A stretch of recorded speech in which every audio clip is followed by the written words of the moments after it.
All right, welcome back to our channel.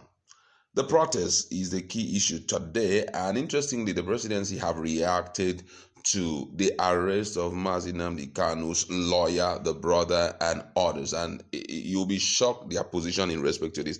Apart from that, APC also have spoken up about the protest that took place today. It was quite serious. As if you check our video, you're going to see more details about it. But first of all, let's look at what the presidency have to say about the arrested Nnamdi Kanu's lawyer and the other persons involved. Now, according to the news, the special advisor to the president on information and strategy, Bayo Nanuga, has criticized one of Nnamdi Kanu's lawyer Jimako, for joining a protest in Abuja, describing his action as unethical and deserving of sanctions. In a statement posted today, Onanuga said he spotted Jimako among protesters allegedly mobilized by activist Omoyele Sowore.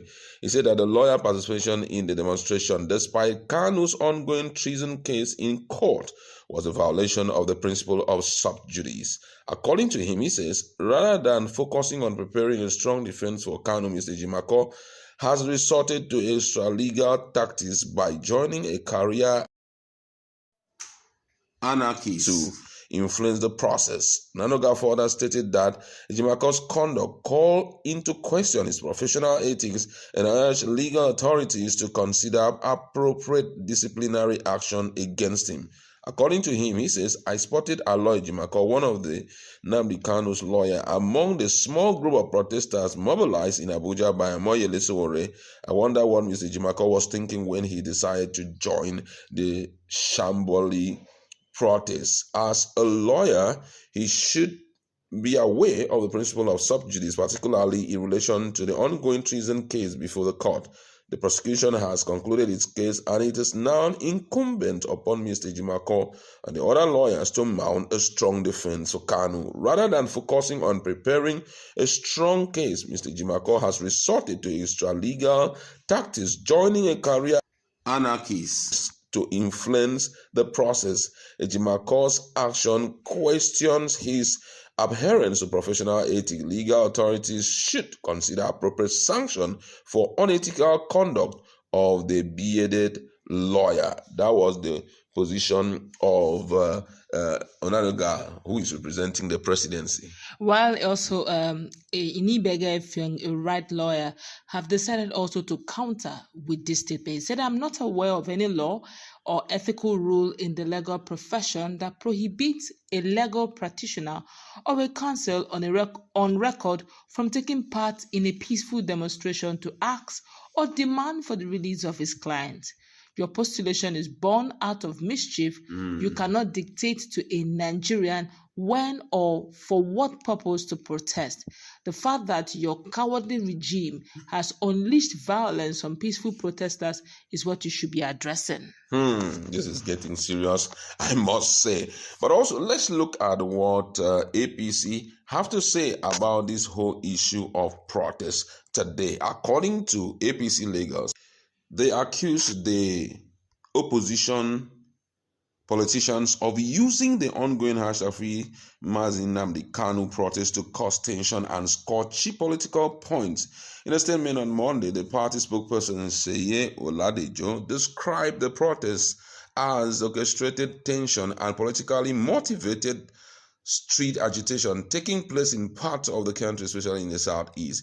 He said that while freedom of expression and peaceful protests are essential in a democracy, the ongoing demonstration represents a dangerous display of reckless politics rather than a genuine call for justice. This so-called protest is not about justice, it's about political frustration. It represents the height of bitter, destructive politics, an attempt by those who have been roundly rejected by Nigerians at the polls to exploit national issues in search of cheap relevance. He further described the demonstration as street theatrics, allegedly sponsored by opposition leaders desperate to regain public attention. In his word, he says their intention or their involvement revealed that reveal what can only be described as a classic case of a biblical hand of Jacob, but the voice of Esau, deceitful manipulation, hiding behind the facade of activism. They will not gain in the street what they have disgracefully lost at the poll. Oladejo accused the protest organizer of insensitivity, saying their action mocked the memories of victims of violence, kidnapping, and insecurity that have affected the Southeast for years. At a time when Southeast is still bleeding from years of mindless bloodshed and enforced sit-at-home order, these individuals have chosen to mock the memories of the victim. He said ordinary citizens in the region have suffered enough to insecurity, with traders afraid to open shop, children missing school, and families shattered, warning that such protests only fan the embers of division.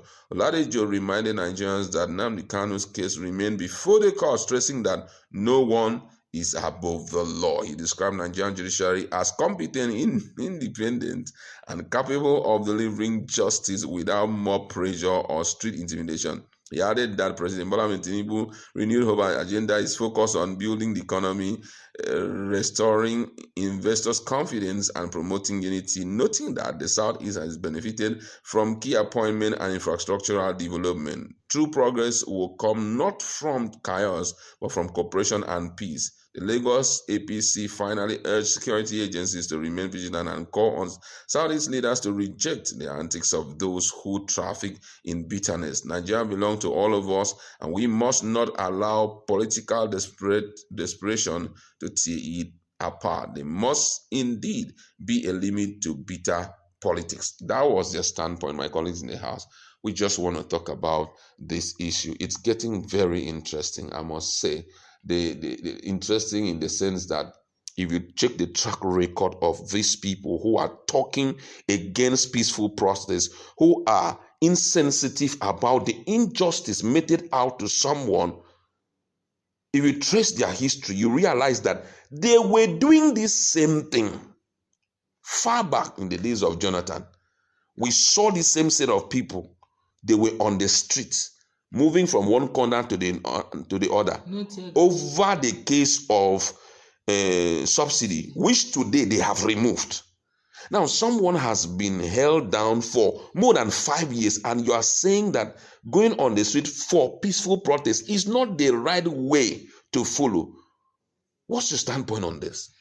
It's rather pathetic, really, that you have gotten to this level. I could still remember the days and time when Bola Ahmed Tinubu, Atiku Abubakar hit the streets, insisting that Jonathan was really suffering the poor Nigerians, and over subsidy removal.